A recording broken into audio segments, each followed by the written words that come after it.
شہریار مزید پراعتماد انداز میں بولا، انکل آپ مجھے اپنا بیٹا بنانا چاہتے ہیں نا؟ اپنی بیٹی کا ہاتھ میرے ہاتھوں میں دینا چاہتے ہیں نا؟ میں بھی یہی چاہتا ہوں۔ سب لوگ پھٹی آنکھوں اور کھلے منہ سے شہریار کو گھورنے لگے۔ وہ شہریار سے اس قدر بے باکی کی توقع نہیں کر رہے تھے۔ خاص طور پر منظور اور زہرا کو تھوڑی شرم سی محسوس ہوئی، لیکن مایا خوشی سے جھوم سی گئی۔ اسد مداخلت کرتے ہوئے بولا، آپا میری مانو تو لگے ہاتھوں ان کی بھی چھوٹی موٹی رسم کر دو۔ منظور صاحب نے اس بات میں سر ہلا کر اسد کی تائید کی، ایسے جیسے لاجواب سے ہو گیا ہو، جبکہ شہریار ابھی بھی ڈھٹائی سے مسکرایا جا رہا تھا اور آنکھوں سے مایا کے ساتھ اشاروں میں مصروف تھا۔ الماس بڑی حسرت سے سب کے چہروں کو بار بار دیکھتی جا رہی تھی۔ ایک دم شہریار سنجیدہ ہو کر الماس کی طرف دیکھنے لگا، ایسے جیسے اس کے تکلیف زدہ دل کو تسلی دینا چاہتا ہو۔ الماس کو جو ہی احساس ہوا کہ شہریار اسے دیکھ رہا ہے تو وہ بناوٹی سی مسکراہٹ سے اس کو دیکھ کر وہاں سے چلی گئی، جبکہ شہریار اسے جاتے ہوئے دیکھتا رہا اور پھر کسی سوچ میں پڑ گیا۔ کچھ دیر بعد سب رات کے کھانے کی میز پر اکٹھے ہوئے، سوائے مہرو کے۔ سب خوش باش تھے سوائے الماس کے۔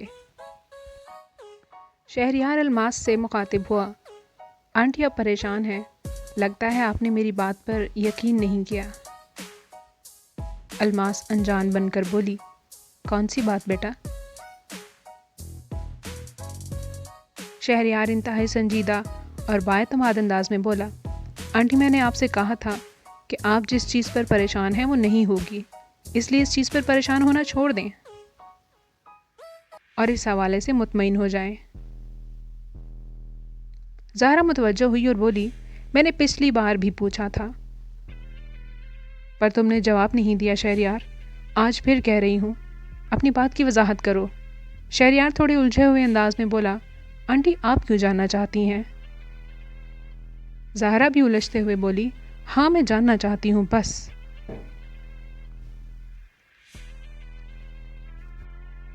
شہریار تکرار کے انداز میں بولا، آنٹی آپ کا کوئی تعلق نہیں ہے اس سے۔ زہرا کو یہ جواب برا لگا، وہ بولی، کیا مطلب ہے تمہارا؟ مجھے معلوم ہے کہ کیا مسئلہ ہے الماس کو، یہ میرے بھائی کو اپنا داماد نہیں بنانا چاہتی، یہی پریشانی ہے اس کی۔ اب تم مجھے بتاؤ کہ تمہاری بات کا کیا مطلب ہے؟ شہریار بری طرح سے چڑ گیا اور بڑبڑایا، کہاں پھنس گیا ہوں میں؟ اس کا یہ جملہ حماد کو صاف سنائی دیا اور اس نے حیرت سے شہریار کو دیکھا۔ منظور صاحب نے مداخلت کی اور کہا، اچھا اس بات کو یہیں ختم کرو، مزید کوئی بحث نہیں ہوگی اب۔ الماس، ہم سب دیکھ رہے ہیں کہ تمہارے چہرے پر ہر وقت اداسی کے سوا کچھ نہیں ہوتا، خاص طور پر جب سے مہرو کی اسد کے ساتھ منگنی ہوئی ہے۔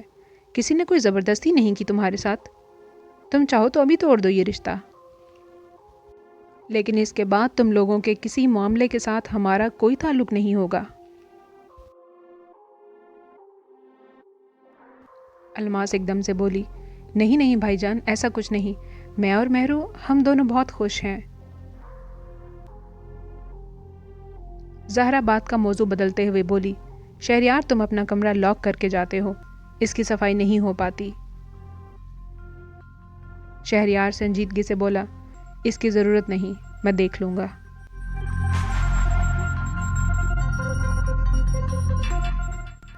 ماحول تھوڑا تلخ ہو گیا، لیکن ایک بات کی خوشی تھی وہاں سب کو کہ مایا اور شہریار کے رشتے کی بات پکی تھی۔